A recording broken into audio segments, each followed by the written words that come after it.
This has been 5 of the top risks on the web today, and I hope that that's given you a good understanding of how they actually work. So we've talked about both the logical view of it, we've demonstrated the execution, and then we've talked about how to actually protect systems from those risks. And you probably saw some common trends in those defenses. Let's go and take a look at some of those now.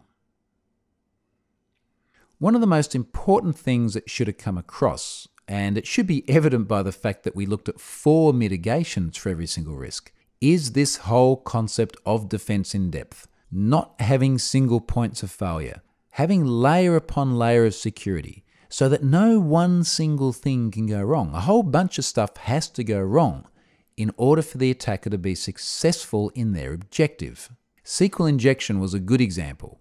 Validating untrusted data, parameterizing queries, applying the principle of least privilege on the database permissions. All of these things contribute to defense in depth. The other thing I really hope I got across is the pragmatism that's required when looking at security. It is not just simply a case of saying something is insecure or secure. There are many shades of grey, and you have to choose the right level that's appropriate for the particular application. Security can have an impact in other ways. There can be cost impacts. There can be usability impacts. And you're not always going to have the same balance on every application. They have different factors that influence what the right level of security should be. So I really want to strongly express that need for pragmatism. It's absolutely critical in building not just secure systems, but successful systems. Another theme that you would have seen come up a number of times was how these attacks can provide vectors into the internal network. So for example, with SQL injection, I explained how these attacks are actually executing in the database. The database is often behind a firewall. In many cases, that will have access to other assets within a private network segment. So even though systems may not have direct exposure, they can still be at risk from attacks that originate externally.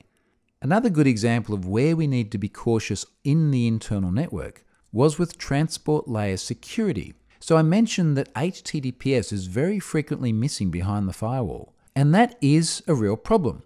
You have to work on the assumption that the network perimeter is compromised, that there are malicious actors in that internal environment, because that is almost certainly the case.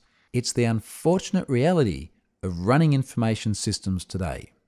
Now there's one more thing I want to look at before we wrap up, and that's some of the other things to think about beyond what we've looked at so far in this video. Let me leave you with a few more things that you really should be thinking about above and beyond what we've covered so far. So one of them is around how actions are logged. Think about the sorts of attacks we've looked at. Things like cross-site scripting or account enumeration. Logging these sorts of activities is really critical, because that then gives you the ability to audit the process. What exactly did happen? Was it successful? Did the attacker actually achieve their objective? Without logs, it's very difficult to discover that. And certainly there are many different points within the system where potentially malicious activities need to be logged. Logging of this class of behavior can be useful in all sorts of other ways as well. So for example, if there is malicious software running in the network, say something like CryptoLocker, which is attempting to access files and encrypt them such that they become unreadable. Is that kind of activity logged?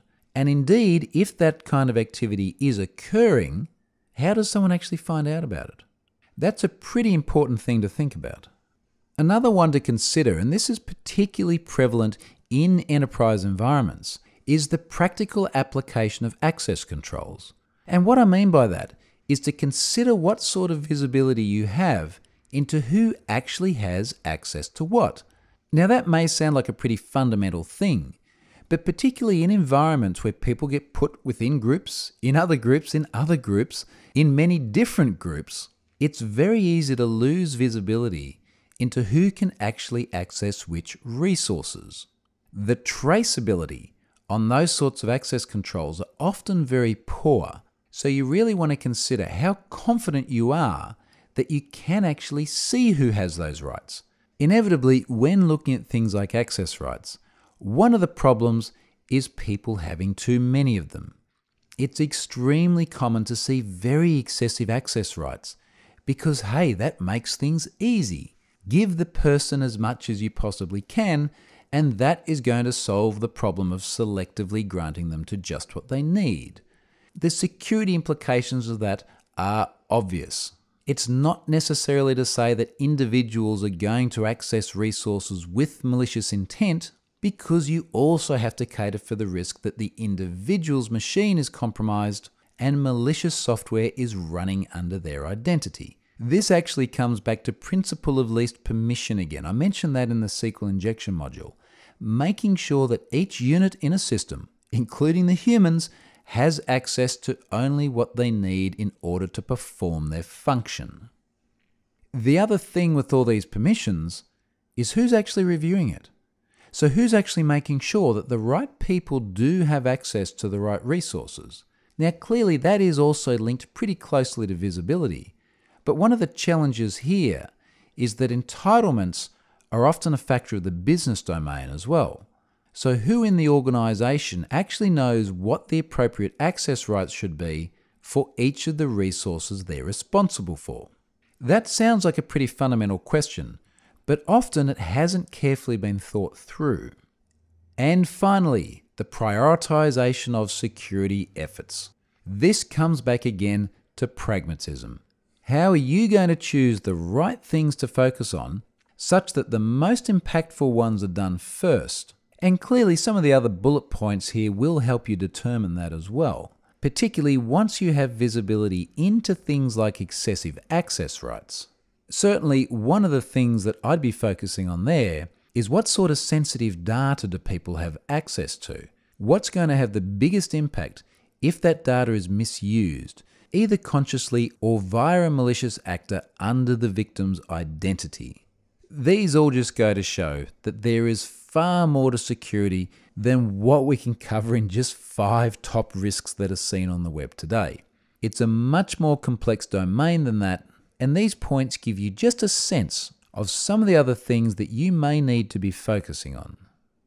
With that, I'd like to thank you very much for viewing this video, and I hope those top 5 risks have been useful. I'm Troy Hunt.